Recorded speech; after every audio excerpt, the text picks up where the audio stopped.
नमस्कार। आज हम बात करेंगे कोलेस्ट्रॉल की। एक ऐसा शब्द जिसे सुनते ही अक्सर लोग डर जाते हैं, उसे एक विलन की तरह देखते हैं। पर क्या ये वाकई एक विलन है या फिर कहानी कुछ और है? संतुलन की कहानी। चलिए आज इसी को समझते हैं और देखते हैं कि कैसे हम इसे काबू में रख सकते हैं। ये खतरा है हाई कोलेस्ट्रॉल। असल में ये हमारी आजकल की भागदौड़ भरी जिंदगी का एक साइड इफेक्ट जैसा है। मतलब प्रोसेस्ड फूड, घंटों एक जगह बैठे रहना, ये सारी आदतें इसे चुपके से बढ़ावा देती हैं। और सबसे बड़ी बात, हमें पता भी नहीं चलता जब तक कि देर ना हो जाए।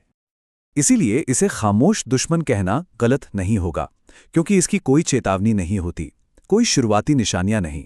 जब तक कोई हेल्थ चेकअप ना हो, ये जानना लगभग नामुमकिन सा है कि शरीर के अंदर कोलेस्ट्रॉल का लेवल खतरनाक रूप से बढ़ रहा है। तो चलिए सबसे पहले इस पहेली को ही सुलझाते हैं।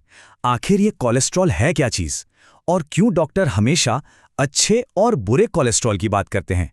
क्या फर्क है दोनों में? देखिए, सीधे शब्दों में कहें तो कोलेस्ट्रॉल हमारे शरीर की हर कोशिका के लिए एक जरूरी बिल्डिंग ब्लॉक है। मतलब ये शरीर को ठीक से चलाने के लिए चाहिए ही चाहिए। तो फिर प्रॉब्लम कब शुरू होती है? प्रॉब्लम तब होती है जब ये बिल्डिंग ब्लॉक्स जरूरत से ज्यादा जमा होने लगते हैं और हमारे रास्ते जाम करने लगते हैं। अच्छा, अब इसमें दो मेन खिलाड़ी हैं। एक है एलडीएल यानी बैड कोलेस्ट्रॉल। ये वो विलन है जो हमारी धमनियों में चिपक कर ब्लॉकेज बनाता है। और दूसरी तरफ है एचडीएल यानी गुड कोलेस्ट्रॉल, जो एक हीरो की तरह काम करता है। इसका काम है इस बुरे कोलेस्ट्रॉल को खून से साफ करके बाहर निकालना। तो एक हेल्दी रिपोर्ट कार्ड कैसा दिखना चाहिए? ये वो नंबर्स हैं जो पूरी कहानी बताते हैं।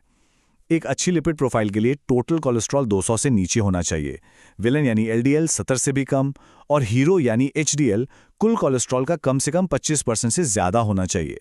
ये नंबर्स हमें सेहत की एक बिल्कुल साफ तस्वीर देते हैं। लेकिन क्या कोलेस्ट्रॉल सिर्फ इन नंबरों का खेल है? हजारों साल पुराना आयुर्वेद का ज्ञान इस समस्या को एक बिल्कुल अलग नजरिए से देखता है। ये सिर्फ लक्षणों पर नहीं, बल्कि शरीर के गहरे संतुलन पर ध्यान देता है। आयुर्वेद के मुताबिक असली जड़ हमारी पाचन शक्ति में है, जिसे अग्नि कहते हैं। जब ये अग्नि कमजोर पड़ जाती है तो खाना ठीक से पचता नहीं।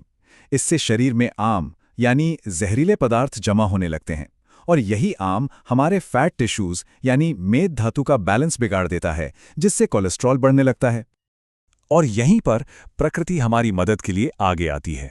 जैसा कि हम देख सकते हैं, आयुर्वेद में कई कमाल की जड़ी बूटियां हैं, जैसे त्रिफला जो पूरे डाइजेस्टिव सिस्टम को साफ करता है, गुगुल जो सीधे बुरे कोलेस्ट्रॉल पर काम करता है, और अर्जुन की छाल जो दिल को ताकत देती है। ये सब मिलकर प्रॉब्लम की जड़ पर काम करते हैं। चलिए अब बात करते हैं सबसे प्रैक्टिकल हिस्से की, हमारा खाना। चाहे मॉडर्न साइंस हो या आयुर्वेद, दोनों एक बात पर जरूर जोर देते हैं, सही खान पान का महत्व। असली लड़ाई तो किचन में ही लड़ी जाती है। तो हमें अपनी डाइट में कोलेस्ट्रॉल से लड़ने वाली एक पूरी आर्मी तैयार करनी चाहिए। इसमें शामिल करें जई और जौ जैसे सॉल्युबल फाइबर वाले अनाज, जो एलडीएल को शरीर से बाहर निकालते हैं, पालक और गाजर जैसी सब्जियां, और हाँ, बादाम अखरोट जैसे मेवे। ये सब दिल के सबसे अच्छे दोस्त हैं। और हाँ, जैसे एक आर्मी होती है तो कुछ दुश्मन भी होते हैं, जिनसे बचना जरूरी है। प्रोसेस्ड और तला हुआ खाना, रेड मीट और फुल क्रीम डेयरी प्रोडक्ट्स, ये सब सैचुरेटेड और ट्रांस फैट से भरे होते हैं, जो सीधे सीधे बुरे कोलेस्ट्रॉल को दावत देते हैं। इसे समझने के लिए एक मजेदार उदाहरण लेते हैं। सोचिए कि एलडीएल एक शरारती गैंग है। इसका काम है शरीर की धमनियों यानी एक बहुत जरूरी सुरंग में दीवार खड़ी करके रास्ता ब्लॉक करना। और मजे की बात यह है कि हमारी रसोई में ही इस शरारती गैंग से लड़ने वाले सुपर हीरोज मौजूद हैं। लहसुन में जो एलिसिन है, वो इस दीवार पर सीधा हमला करता है। टमाटर का लाइकोपीन उसे दोबारा बनने से रोकता है, और अदरक का जिंजरॉल एक और दुश्मन ट्राइग्लिसराइड्स को खत्म कर देता है ना कमाल की बात? तो अब जब सारी जानकारी हमारे सामने है, सबसे जरूरी सवाल ये उठता है कि इसे अपनी रोजमर्रा की जिंदगी में कैसे शामिल करें। चलिए एक आसान और असरदार प्लान बनाते हैं, जिसे कोई भी अपना सकता है। ये एक बहुत ही आसान लेकिन शक्तिशाली सूप है।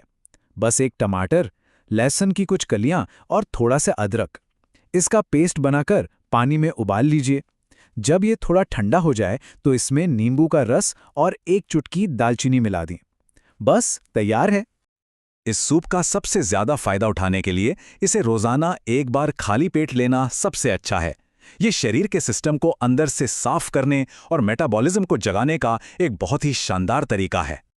तो कुल मिलाकर कोलेस्ट्रॉल को कंट्रोल करने का पूरा प्लान इन 3 मजबूत पिलर्स पर टिका है।